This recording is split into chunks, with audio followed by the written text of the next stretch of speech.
Let's go on to the next episode of geopolitical, economic, technological, social environment. This is called episode 9, and we try to cover in this episode the major events which have happened recently and put them in the context of the past and past history also. Quickly, the detailed notes on it or other links are available at the end of the tapes. Not just this one, but even the other ones for any further study. Many of them are 3, 4, 5 minute types, some are 15-minute types. Now, let's start with the thread of coup in Niger. First of all, it doesn't seem to be coup anymore because they have formed a government. There is a president who was the leader of the coup, and there is a prime minister and 20 ministers. Interestingly, the major ministers are from the earlier group. Second point to notice that while there have been public agitation in support of the coup, there has been no agitation, no protests for the earlier regime. That president was so-called democratically elected with 99.5%. This has come out very evidently that the USA supported that. Third point is, in terms of geopolitical context there, that there is an organization called ECOWAS. This is an economic unity of the West African countries, about 15 of them. And they are dealing with a group of countries which are called Sahel region, which is quite poor. It is quite poor because each one of them was colonized for a long time.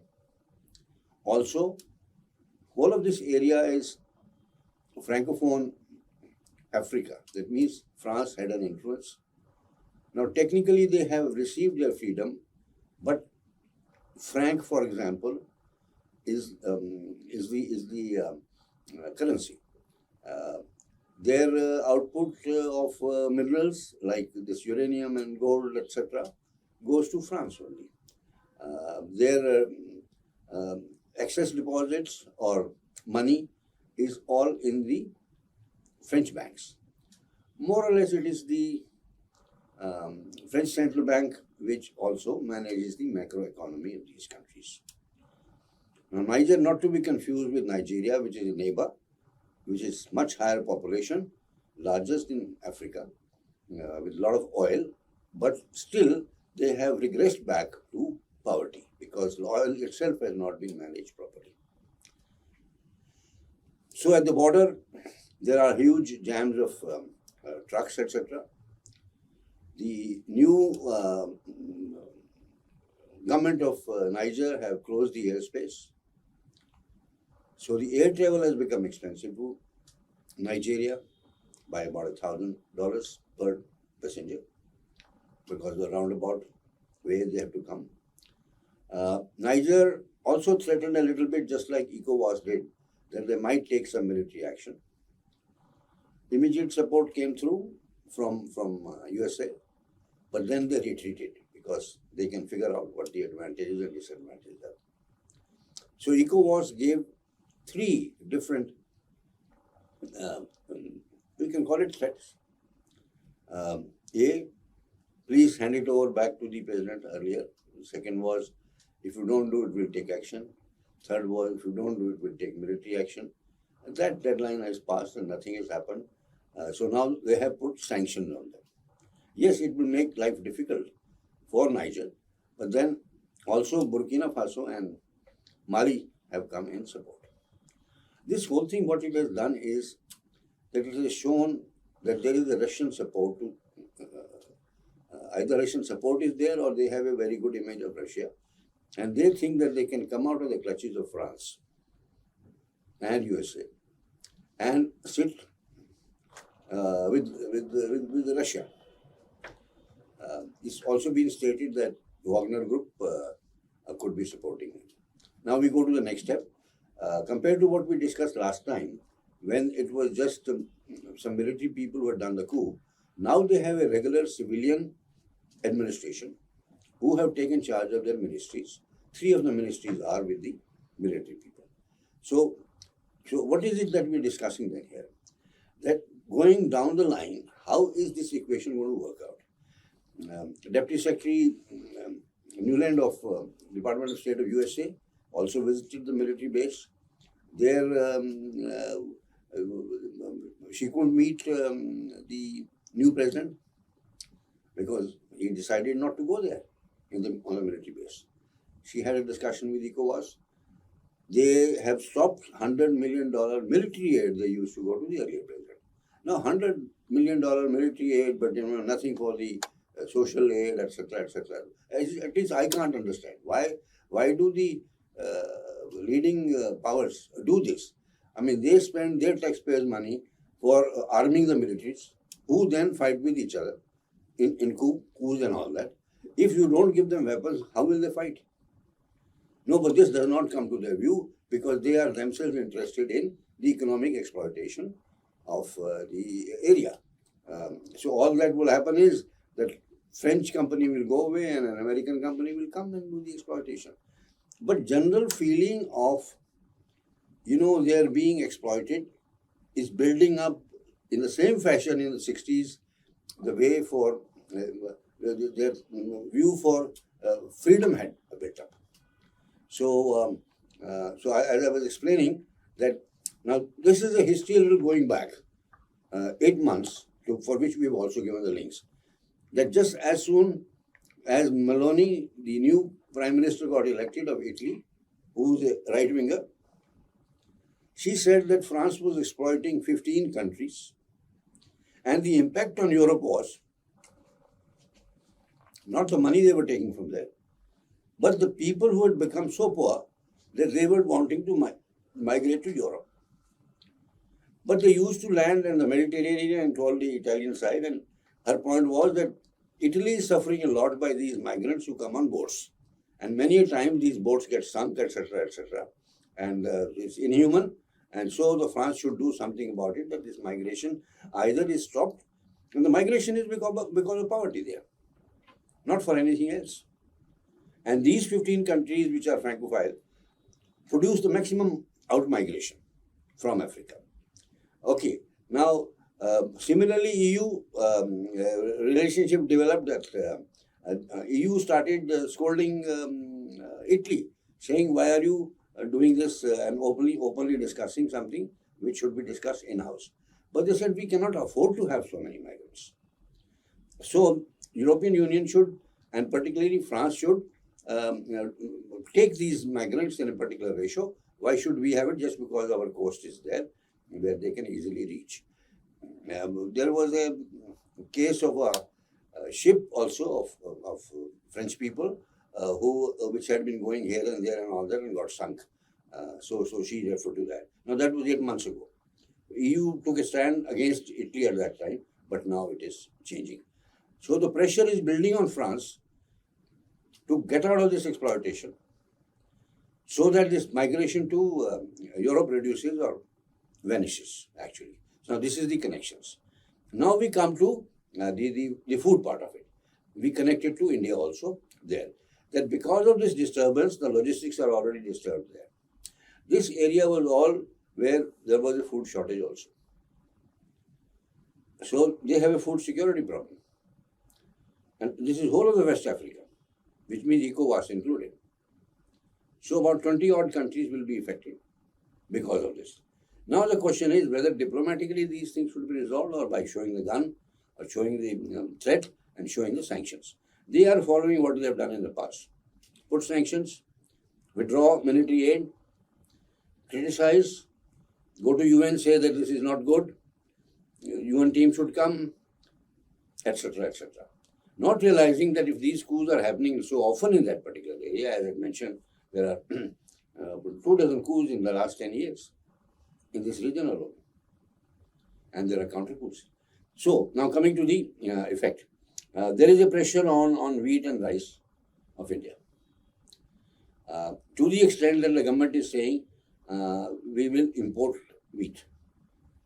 They've already ordered wheat.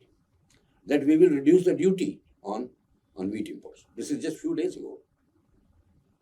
Then similarly, they have said that for rice, they might open the imports. And at the same time exporting at least the basmati rice. This has become sensitive issue again, yet though the prices have started increasing, because in Ukraine, Russia is not allowing, they have blockaded all the ships. This is again the connection, geopolitical connection. So the Ukraine wheat is not going out, and if it does not go out, it will rot there, and hence 30 million tons which they exported becomes lesser quantity available in the world, right? Therefore, the overall shortage is very much there. And that overall shortage will create increase in prices. So government is taking care by importing it before it becomes very expensive. Though we have 50 million tons of wheat in stock. Now, this issue is becoming a little sensitive in the context that tomato prices which went up very high.